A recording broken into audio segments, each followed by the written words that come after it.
Hey there everyone, welcome to the Uke channel and welcome to what is going to be sort of a crazy video, especially if you like ukuleles. If you don't like ukuleles, this is not the video for you to watch.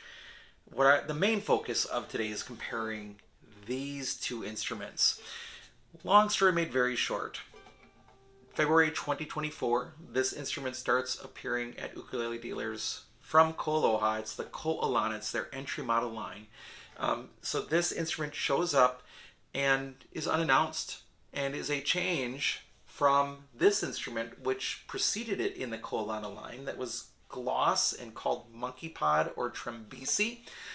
These were made in Indonesia. These are now made in China. So what I want to do today is I want to compare these two instruments for you. And then I also want to do something else. Actually, a couple other things. I'm going to put some instruments down here so that they're not dropping all over. I also have a very rare instrument. This is the first KoAlana, and it was a soprano, solid mahogany, made in China. If you can look in there, I don't know if you can see it or not, it actually has the unibrace that KoAloha is famous for. And these had some problems, and most of them were sort of bought back by KoAloha and then, I understand, destroyed. So there are very few of these left. And again, I bought it used, and when I saw it for the price, I bought it. It has issues with the finish. It is a gloss finish, and I would never send this back because I don't want it to be destroyed. You can see the issues with the finish there, the gloss and so forth. But if I play this one, the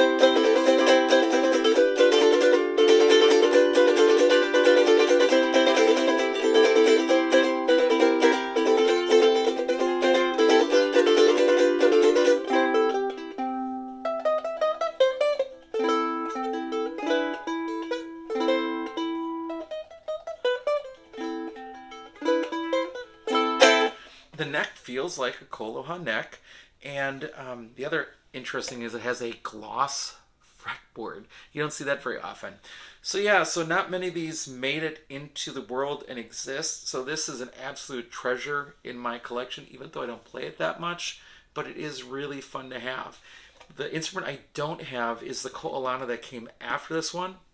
The KoAlana that came after this one became this model, the Opios, and this is an earlier Opio that actually has the name Opio on it. KoAloha realized that people that bought these didn't want to be identified as having the junior KoAloha, so they took that away, and they look very similar, although there are differences if you look. But it does confuse people now. You will see people that are buying a KoAloha, and it turns out they're buying an Opio rather than a KoAloha from like a secondary vendor because they don't know the difference. But long story short is that there were a lot of the visual clues that were the same on these, but this was preceded by a KoAlana. So the same instrument, I believe, made in their factory in Thailand. They started selling these as KoAlanas and then changed it. I want to see if I can still buy one of those KoAlana Opios at some point. It's on my wish list because right now I've got them all. So this is the solid acacia Opio. There are several others, variations of this instrument that I believe there's even one in mango in the Opio, although mango is now used with the Hawaiian models as well. There's certainly a spruce top one. I had one. It was too bright for me. The power of KoAloha plus fluorocarbon strings that I like plus spruce was too much for me. But this model is, then they go less expensive. So this I think had a $279 entry point with its gloss body, and now we're at a $210 suggested retail price, and I've seen them on street for as low as $185 shipped. So that's what we're looking at. So I want to do some sound samples with these today and show them to you and go from there. So I'm mainly going to focus on the latest two models, although I wrote down some statistics on the other ones that we can talk about as well. So let's do that. I wish I had a better way to hold these as I'm talking to you, but let's go. This is the Sapele. This is the Trembisi, and over here is the Acacia Opio. So here we go. Scale length, 14.8125, 15 and then 15.125. So they get progressively a little longer. I feel like they should all have the same scale length. That's just me. Number of frets, 18 with just over 13 to the body, 17 with 14 to the body, and 17 with just over 13. The nut width, 37.9, 37.69, and 36.34. So both of these are significantly wider and feel different than playing a KoAloha. The length, 23.0625, 23.5, and 23.75. So the Opio is actually longer, and they get longer as you go. Weight, 1 pound, 1.5 ounces, 1 pound, 2.6 ounces, and 1 pound, 1.5 ounces. So the Sapele and the Opio are the same weight. The spacing at the first fret, if you go between strings, 9.15, 9.53, the widest, and 8.95. So you can see why KoAloha fans that buy the entry-level ones get a little frustrated because the string spacing is different. Go to G to A at the first fret, 30.19, 31.69, and only 28.35. So yeah, it makes a big difference when you're used to playing this and then you get to this. The other big one for me is the neck depth. And when I just reviewed this one, I am not a fan of this neck. I need to have this neck worked on. It is so thick. 21.19 millimeters from the top of the strings to the bottom of the neck, and it's a very rounded shape. This one is a little more smoothed out. It's 18.96 millimeters from the top of the strings to the back of the neck at the third fret, and it is more of a D shape. And then of course, so is the standard KoAloha neck. It's not as round as it is D-shaped, and that's 19.62 millimeters. So this version of the Sapele one recently is way thicker and rounder, and that needs to change. And then of course price, manufacturer's suggested retail price, I believe it's $210. The Trembisi, when it was around, was $270, and the Opios list at $680, although that could be an old number on KoAloha's website. So let's play them a little bit. I will say this one won't be quite fair because it has the low G. Didn't mean to twang it like that when we compare them. So let's just do a couple of the songs that I traditionally do. Starting with the Sapele, the most recent version with that really thick neck. Let's do the Snowden Symphony by Mark Pugh, who is a distributor of several companies owning Stone's music in the UK, but he carries several other companies and distributes them throughout the UK. Here we go. Snowden Symphony on the Sapele.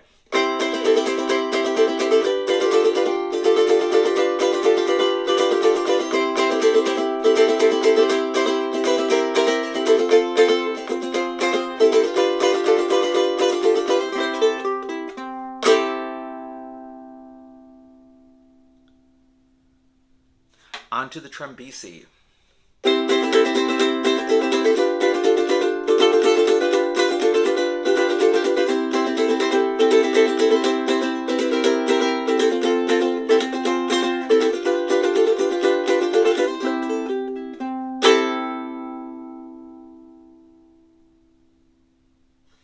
All right, and onto the Opio with the warning that it has low G.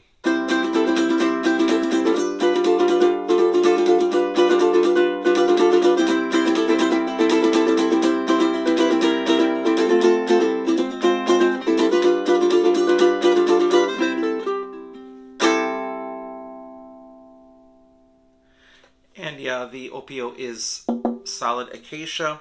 I should mention that the Opio has a bound fretboard, as does the Sapele, as did the Monkey Pod one too. You can see actually the black of that fretboard there as well. Okay, let's do a little bit of, for Elise, a little bit of finger picking. I'll start with the Sapele.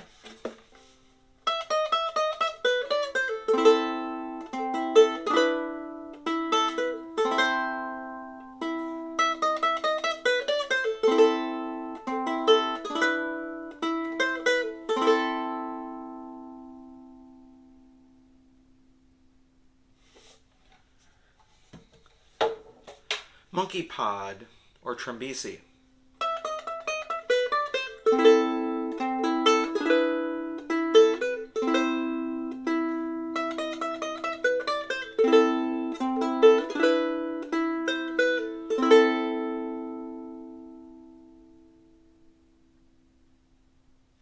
All right, and on to the Opio out of solid acacia.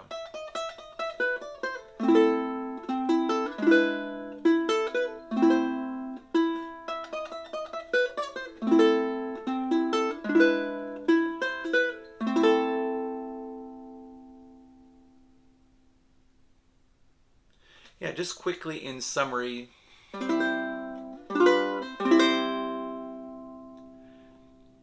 yeah, there's something about that KoAloha tone, and if you buy an Opio, you get probably 95% out of a full, what you get out of an actual Hawaiian-made KoAloha. They're made the same way.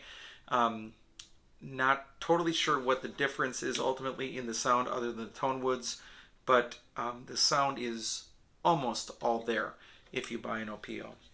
There's no question that the KoAlanas that we're looking at today are just, laminates.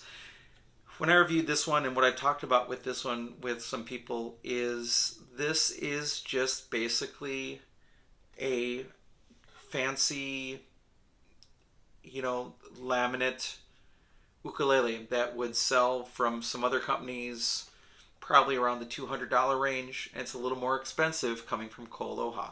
And I talked about this at the very, very end of my video about the Sapele new version, but you've also got to remember that you're not dealing with a company that just imports ukuleles here. This importing is just a part of what they do, and they're housed in Hawaii, which is very, very expensive. I use the example of the owner of Ukulele Friend as a website and as a store in Hawaii.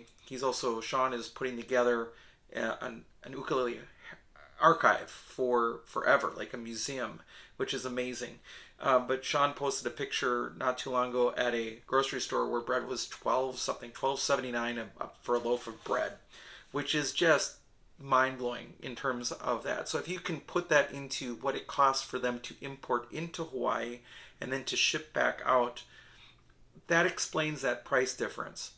Still, if you're just a consumer, in both cases of both this one, if you can find the new or the Sapele, you can find laminates that are better for the same price or lower, but you won't get the KoAloha styling, which is what appeals to me. So that's where I'm at with it. This instrument was not necessarily rated highly by a lot of people. I think the gloss neck probably had something to do with it, but it was pretty. And it is closer in playing experience with the neck than is the new version. So it's definitely a warmer tone.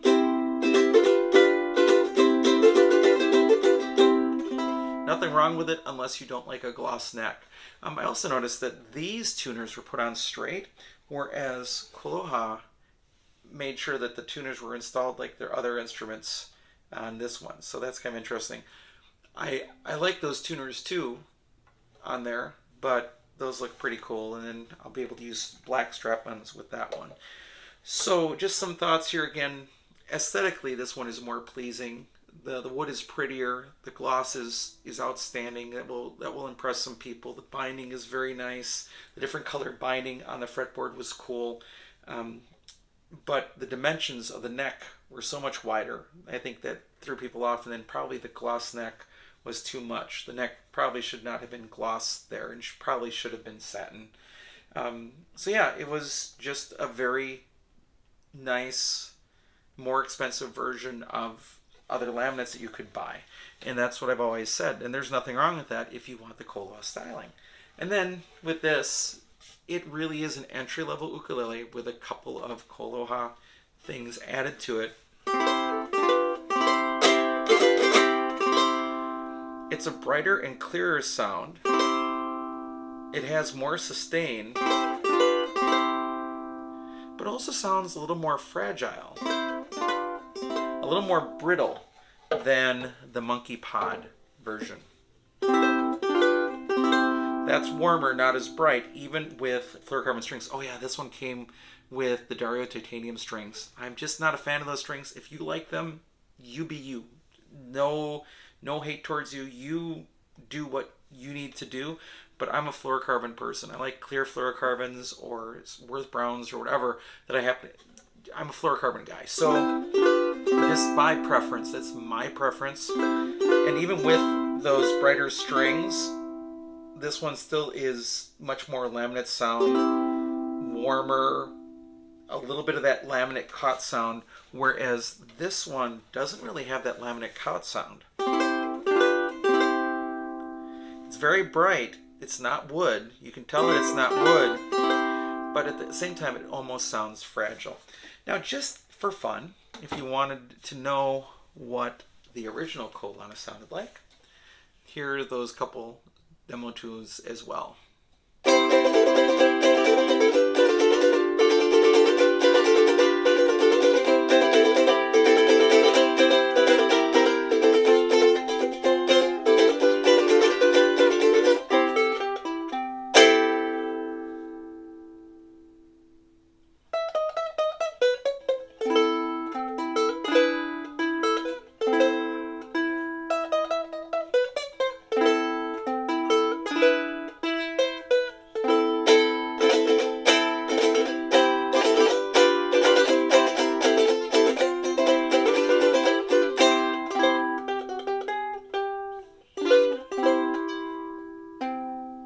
There you go.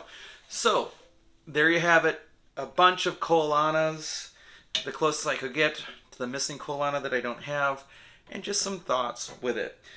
Again, I'm all for ukuleles. If you like KoAloha, like I do, and you want a laminate ukulele, by all means, go ahead and get it. As I said in my review, I did reach out to KoAloha and just shared my thoughts about this neck being so thick, and that if they could, please let the common experience of playing the dimensions be true of all the instruments. That's really my only request. A KoAloha should be the same as a KoAloha Opio, should be the same as a KoAlana in terms of the attributes of it. The materials, the wood, the build on the inside, sure. I'm fine with this being a laminate, 100%. It's good laminate. The sound is decent, but the neck should be the same playing experience on all the instruments. That's my only thought coming away from this. And the other KoAlana, this model right here, did a closer job of, replicating that thinner KoAloha neck, but this one went wider, which again threw off a lot of players because they were so used to their KoAloha spacing, and then they get to a KoAlana which was wider. And this one, I think the nut is actually wider yet. The dimensions are wider yet. So there you have it. I hope that's helpful. If you're interested in any of these, or years from now you're just curious of what these different KoAlana models were, at least they're here on record and you can hear what they sounded like and hear a few thoughts on them as well. All right, thanks so much for joining me for this video. I hope you're having a great day, and I'll be back soon with some more uke stuff for you. So this close stock is $12.50, not counting any discounts or anything like that. Full carbon fiber. This one has the added cost of a close pickup. The strap button comes with it, and you have the diminutive head with geared tuners here as well. Fluorocarbon strings.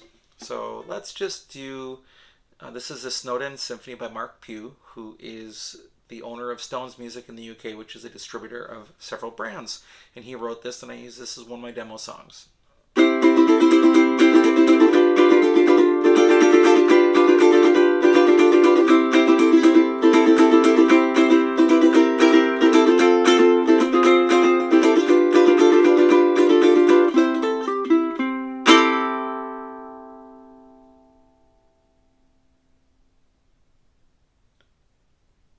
All right, how about the Martin?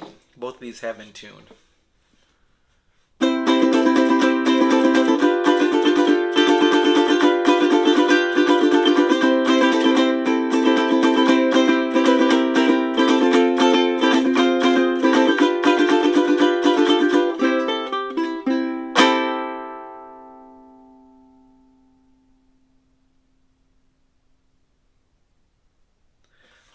how about a little fur elise as well?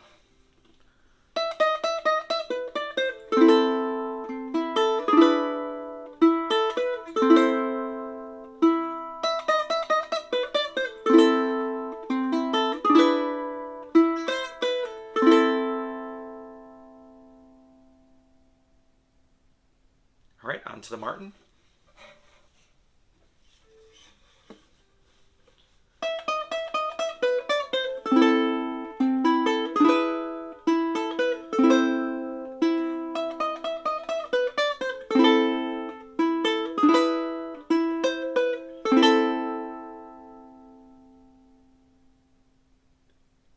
I'll see if I can play them both one after each other.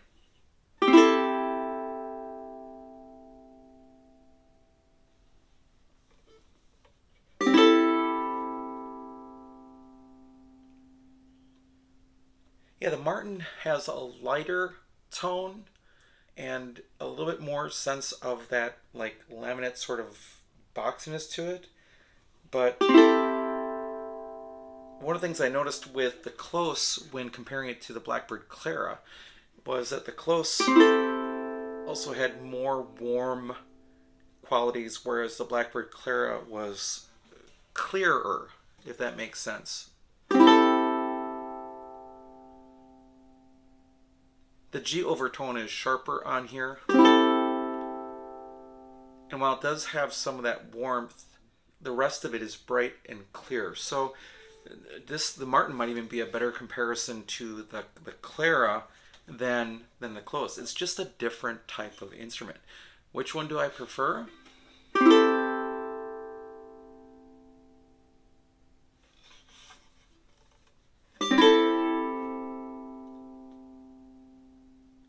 I prefer the close. It's a little more refined. This one is $349 in 2024. The close is $1250. Is the close, 4 times better than the martin? That's up to you to decide. The neck is nicer, slightly nicer on the martin in terms of just the actual physical aspect of the neck. The close is more rounded, but it doesn't stop me at all. And other than that, the close, especially with the electronics, is heavier than the martin. They're both really good instruments, but if you watch the review of the martin, I also talked about the fact that Enya makes an X1 concert for 1/3 of the price of this. That is a much better value. But I did want to compare them, and of course there is an issue of durability. They have run one of these over with a Prius, and the body survived. I don't think the neck would, but the body survived. If you run this over with a Prius, you're buying yourself a new ukulele. So this would definitely be more on the rugged side than the Martin HPL, but for all intents and purposes, and I mentioned this in my review, this one actually has a broken tuner and a chip out of the nut as well right there, and it is working just fine as well. So they're two very different instruments, different feels. I mean, the gloss versus sort of the satin. The martin neck definitely is a better neck, and so it all depends on what you're looking for. If you're looking for something that's going to be lasting for generations upon generations upon generations, this one's probably guaranteed.